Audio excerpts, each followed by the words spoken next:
میں کہ فرعون کا چہرہ بڑا چمک رہا تھا، حالانکہ ظاہر اور ظاہر کافر تھا اور بہت سرکش اور باغی تھا۔ تو موسیٰ علیہ السلام نے اللہ تعالیٰ سے پوچھا کہ یہ کیا کر رہے ہیں آپ، اس کے چہرے پر یہ کہاں کا نور برسا رہے ہو؟ حق تعالیٰ نے کہا کہ داڑھی کی بہت زیادہ خدمت کرتا تھا، اس زمانے کے فرعون کی بھی داڑھی تھی، اور آج کل کوچا خانوں کی داڑیاں نہیں، کوچا خانہ کوچا گل، ان کی داڑھی کے بغیر اسلام پورا ٹھیک ہے۔ اور ہر جمعے کو داڑھی صاف ستھری کرتا تھا، تیل ڈالتا تھا، کنگھی کرتا تھا۔ یہ بھی پتہ چلا کہ جمعے کی تعطیل اور مذہبی حیثیت تمام شرائع میں مسلم رہی ہے۔ لا الہ الا اللہ وحدہ لا شریک لہ۔ بہرحال اس زمانے میں سب کی داڑھی ہوتی تھی، مرد کی نشانی ہے کہ اس کا چہرہ داڑھی سے آراستہ پیراستہ ہو۔ اس سے یہ بات بھی معلوم ہوئی کہ خالی چند بال، جیسے کسی سے بلیڈ گم ہوا ہو یا کھینچی بیوی نے چرائی ہو اور اس کے چہرے پر وہ ساڑ کڑی ہو، ساڑ گندی گھاس، یہ داڑھی نہیں ہے، تو ایسے داڑھی کی نقل اتارتا ہے۔ داڑھی تو داڑھی کی طرح ہوگی۔ فقہا کہتے ایک مشت ہو، ایک قبضہ، اور اس سے کم کرنا قصدن ناجائز لکھا ہے، اور بالکل موڑنے کو تو بہت سخت الفاظ لکھے، کل مغاربہ ومخنثۃ الرجال فإلی اللہ المشتکیٰ۔ مسلمان کی حیثیت سے اور مرد کی حیثیت سے بہت جلد اس گناہ سے توبہ کرنا چاہیے۔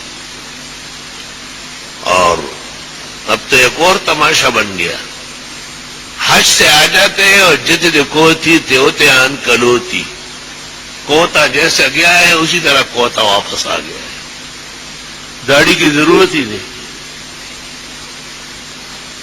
اس کو کہتے ہیں حج سد مبارک ہو۔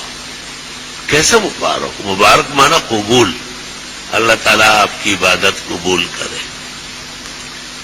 تو مجھے فکر یہ ہے کہ یا تو یہ داڑھی موڑنے کو گناہ نہیں سمجھتا، علماء کہتے ہیں گناہ کو گناہ نہ سمجھنا کفر ہے، اور یا یہ گناہ سمجھتا ہے لیکن توبہ نہیں کرتا۔ تو 5 آدمی ہیں جن کی بخشش نہیں ہوگی، جیسے شرک باللہ کا مرتکب، عاق الوالدین، آکل الربا، قاتل النفس، یا وہ شخص جو کسی فحشاء میں مبتلا ہو اور اس کے چھوڑنے کا ارادہ نہ ہو۔ تو عجیب بات ہے کہ حاجی صاحب داڑھی منڈا رہا ہے اور گیربریت کا لوا اور آزا، گیربریت کا لوا اور آزا، اور یہ بتائی پخیرا نے پخیرا جی سے مبارک شاہ۔ یہ بات میری فہم و سمجھ سے بالا تر۔ اللہ تعالیٰ مسلمانوں کو گناہوں سے توبے کی توفیق دے۔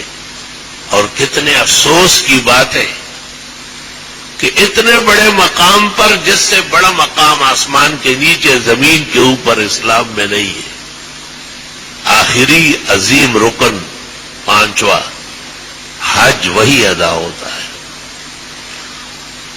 اور وہاں جا کر کے اس نے مینا میں بھی نمازیں پڑھی، عرفات میں بھی دعائیں مانگی، ظہر اور عصر پڑھی، رات کو مزدلفہ آ کے مغرب اور عشاء پڑھی، ساری رات دعائیں مانگی، فجر غلس میں پڑھ کر دعائیں مانگی، سورج نکلتے ہی مینا آیا اور اس نے جمرہ عقبہ کی رمی کی، اور پھر متمتع اور قارن نے قربانیاں کی، اور یوں احرام سے نکل گیا، اور احرام سے نکلتے ہی اس نے داڑھی بھی منڈوا دی۔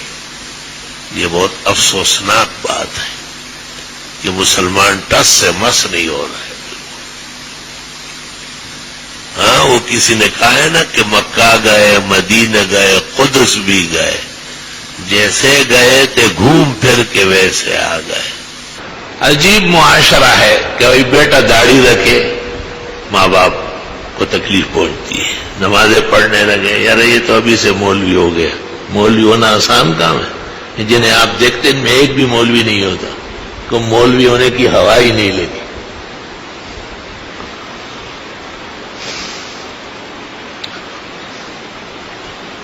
لیکن اگر وہ کسی غلط تنظیم کا فرد ہو، اگر وہ ساری رات دہشت اور وحشتوں کے ساتھ گزارے، تو ماں باپ کچھ بھی نہیں بگاڑ سکتے، بلکہ ان کو بھی کہتے ہیں کہ کسی دن آپ کو بھی گزار دیں گے. اور ایسا ہو چکا ہے.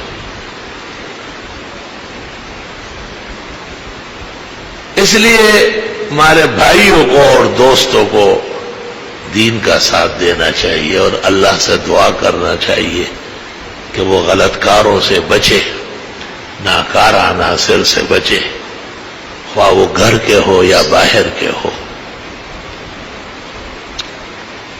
نالائق زوی چې مړ شي پلار ته خلاص شي، لکه غاښ چې په وتو د درد خلاص شي. رحمان بابا ہمارے پشتوں کے فخر و مفخر ہے. وہ کہتے ہیں نااہل و نالائق بیٹا جو غرق ہو جائے تو ماں باپ کی عزت بچ جاتی ہے. جیسے خراب دانت جب نکل جاتا ہے تو سکون آ جاتا ہے، ہاں دانت نکل گیا، آرام ہو جائے گا. نالائق زوی چې مړ شي پلار ته خلاص شي، لکه غاښ چې په وتو د درد خلاص شي. اللہ تعالیٰ مسلمانان عالم کو اچھے رکھے اور ان کو لیے خیر ان پر غالب فرمائے اور انہیں اپنی جوانیاں گناہوں سے بچانے کی توفیق دے. اور جو بوڑھے ہو چکے ہیں اللہ انہیں بھی آخرت نصیب کرے کہ وہ یہ خیال کرے کہ بھائی اب تو بہت کم فاصلہ رہ گیا. جوان تو اس خیال میں ہے کہ میں بوڑھا ہوں گا، لیکن بوڑھا کس خیال میں ہے کہ یہ پنگوڑے میں واپس جائے گا. دی سپینگیری تو چنو ہے سپینگیری دا ہما والا طفلان دا گواری. بعض ہے بوڑھے لیکن بچوں سے بدتر ہے. داڑیاں یہ مونڈ رہے ہیں، کینچیاں یہ لگوا رہے ہیں، عورتوں کی طرح رنگین کپڑے یہ پہنتے ہیں. تو رحمان بابا کو غصہ ہے، اس کو آپ بوڑھا سمجھتے ہیں، یہ تو پنگوڑے میں جھولنے والا منا ہے. ہمارے یہاں مسائل بیان ہوتے ہیں، طالب علموں سے میں کہتا ہوں محلے کے بزرگ نمازی ان کو لائے ہو آگے، تم پیچھے ہو جاؤ، تم چھوٹے ہو. تو وہ ان کو کہتے کہ آپ وہ نہیں آتے کہ میں یہ ٹھیک ہوں. تو میں کبھی کبھی غصے میں آخر انسان ہوں، بشر ہوں، کیا کروں. دی سپینگیری دا چونے ہوئے سپینگیرے دا ہما واڑا طفلان دا گواری.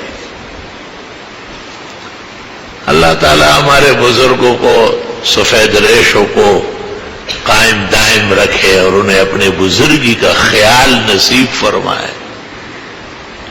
صحیح مسلم میں ہے ان اللہ لا یستحیی من شیبت المسلم. مومن مسلم کا جب سفید آ جائے، بال سفید ہو جائے، اللہ کو بہت حیا آتی ہے کہ اس کا خیال رکھو، اس پر رحمت کرو. اور وہ کیا کرتا ہے، وہ چمڑا پٹا ہوا ہے لیکن مونڈ رہا ہے، سر ہل رہا ہے، یہ خواہ درمی بل خواہ سر ددر پیگی طول صورت احپل پردیش پر بھی رہے گی. تو میں کہتا ہوں خدا کو تو حیا آتی ہے، تمہیں حیا نہیں آتی کہ بس اب بزرگوں والے کام کرو نہ، رہنے دو نا.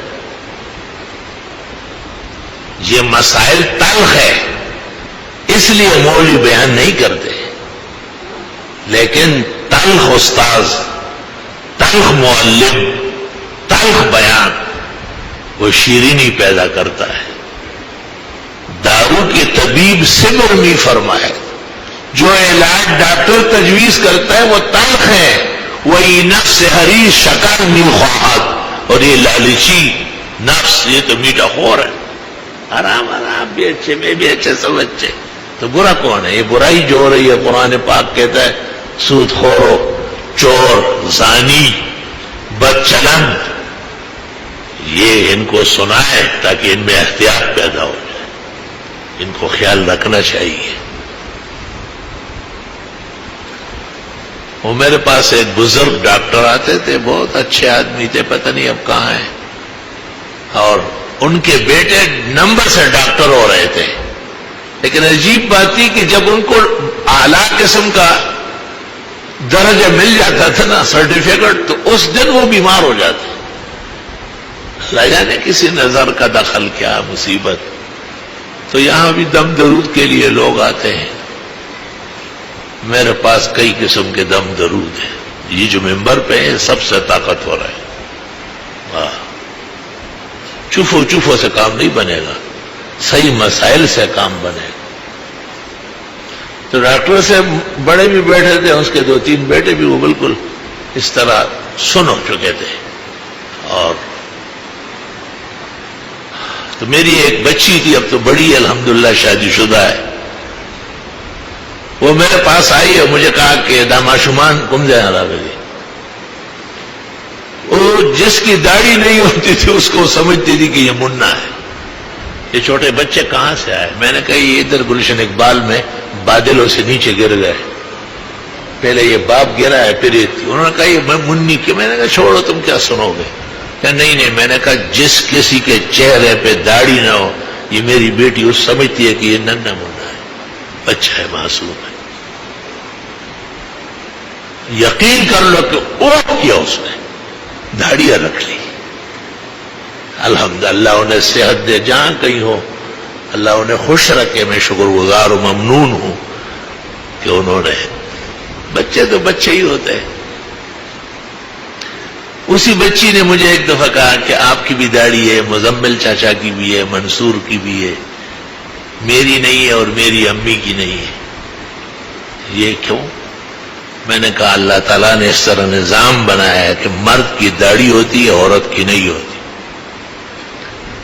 تو مجھے کہنے لگی کہ آپ اللہ تعالیٰ کو کہے کہ مجھے اور میری امی کو داڑھی دے دے. میں نے کہا نہیں، ایسا نہیں کہتے، اللہ تعالیٰ عورت کو داڑھی نہیں دیتا. خیر وہ بات ختم ہو گئی. چند دن گزر گئے تو ایک اخبار میرے پاس بھاگتی ہوئی آئے، ابو یہ اخبار میں دیکھو عورت ہے اور اس کو اللہ نے داڑھی دی ہے. تو ایک عرب بادشاہ کو دیکھا تھا اس طرح مار ڈالا ہوا، اور میں نے کہا یہ قطر کا بادشاہ ہے اور اس کے بال جو ہے نا باہر ہے، مرد ہے لیکن. اچھا، میں نے سمجھے کہ عورت ہے، داڑھی دے دی. جہاں دین کا کام ہوگا وہاں چھوٹے چھوٹے بچوں کو بھی فکر ہوگی. بچوں کو دین کے قریب رکھو، ان کو پرائے مت بنایا کرو. اس سے تمہارے پیسے نہیں بڑھیں گے، بینک بیلنس بینک والے کھا جائیں گے، آپ کالی تاریخ لحد میں اتر جائیں گے، وہاں حساب دینا پڑے گا. بچوں کو غلط ترانے نہ یاد کراؤ، گانے ان کو نہ سکھاؤ، ان کو غلط لوگوں کی ٹریننگ نہ دو. اپنے آباء و اجداد، انبیاء و مرسلین، صحابہ و تابعین، وہ لوگ جن پر ہمیں اور آپ کو فخر ہے، ان سے ان کو آگاہ کرو کہ ہمارے بڑے ہیں. الحمدللہ الحمدللہ.